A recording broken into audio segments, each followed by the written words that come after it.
and that whatever your role is, if your role is development, where you're actually building houses, if your role is advocacy, if your role is lending, whatever role you play in this process, it's not going to be short, it's not going to be easy.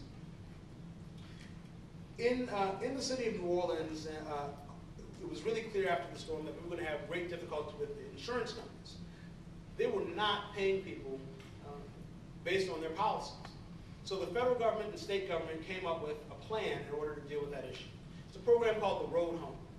And when I took the time to read the New Jersey plan and the New York plan, they both have remnants of this Road Home program. The Road Home program, of course, again, paid people based on, so that they could rebuild their home, so that they could find this path home.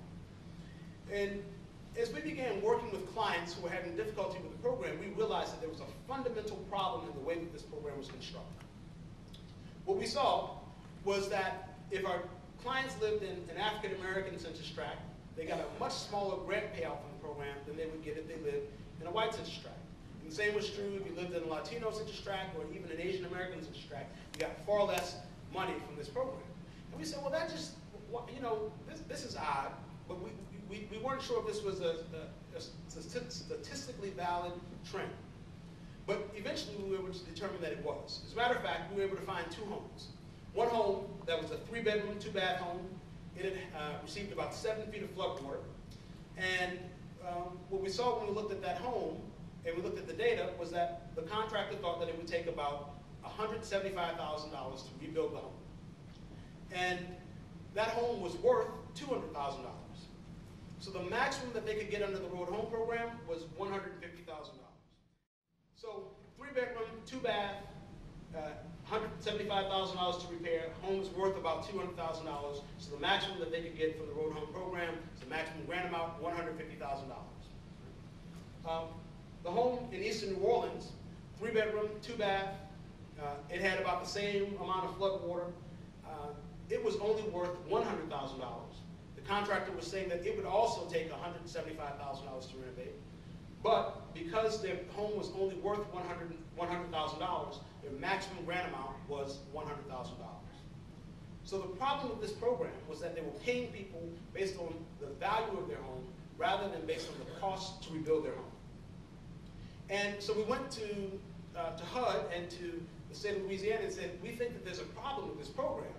And that in the end, regardless of if you agree with the race analysis or not, that paying people based on the value of the property means that people won't get to rebuild their homes because there are some homes that are just going to cost more than what they're worth. And they said, you know, we don't think so. We think that it'll all be okay. But then 4 or 5 years after the storm, you visit the Lower Ninth Ward, and if you, as a matter of fact, if you go there today, it's still basically a vacant field. And so we said, well, isn't there any activity here if this program is working? And they said, no, we're pretty sure that it's working and that you guys don't get it. We go back and forth for a long time, and ultimately we ended up filing a lawsuit over the Road Home program. And we made this argument, and it tussled its way back and forth and all around court, and it took about a year or two before we finally got a hearing. And in the first hearing, frankly, we lost, but there was some really important language from the federal court judge. Federal court judge Henry Kennedy said that the court does not take lightly that some African-American homeowners received lower awards than they would have if their homes were in predominantly white neighborhoods. It is regrettable that this effort to rebuild the city appears to have proceeded in a manner that disadvantaged African-American homeowners who wish to repair their homes. I think that the language in this decision gave us, even though we lost, frankly, the ability to get the public on our side nationally in a way that forced the Obama administration and the Jindal administration to finally settle the suit. And so we were able to settle the suit, and it settled for $500 million.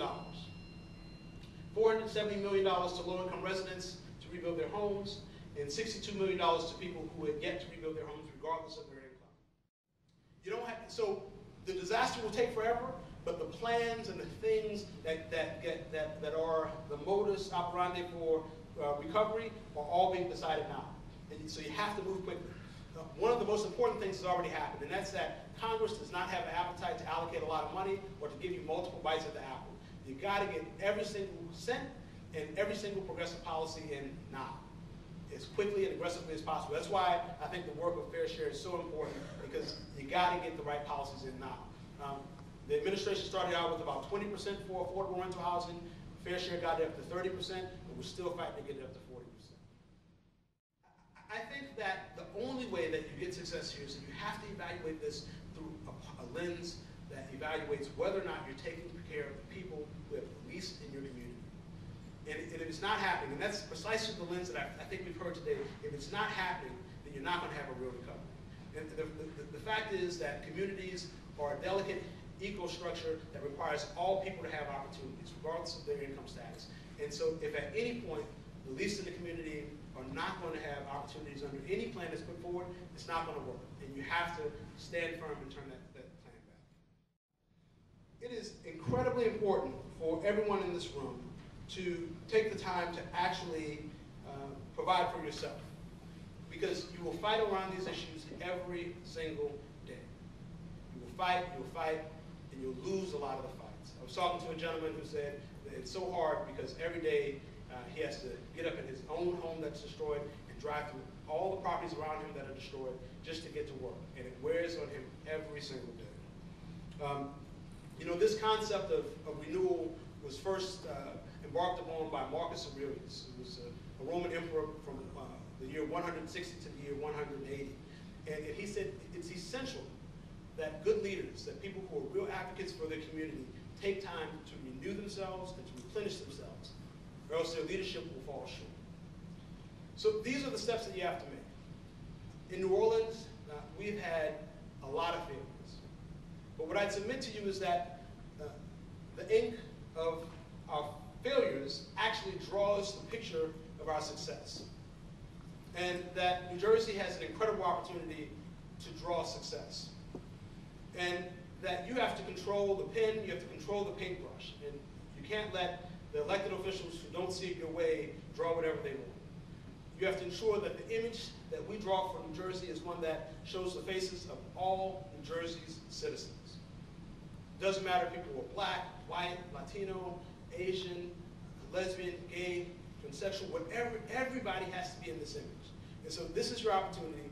You never have a better opportunity than the chance that you have right now. And I stand ready to help and to support you in that effort. Thank you so much for your time.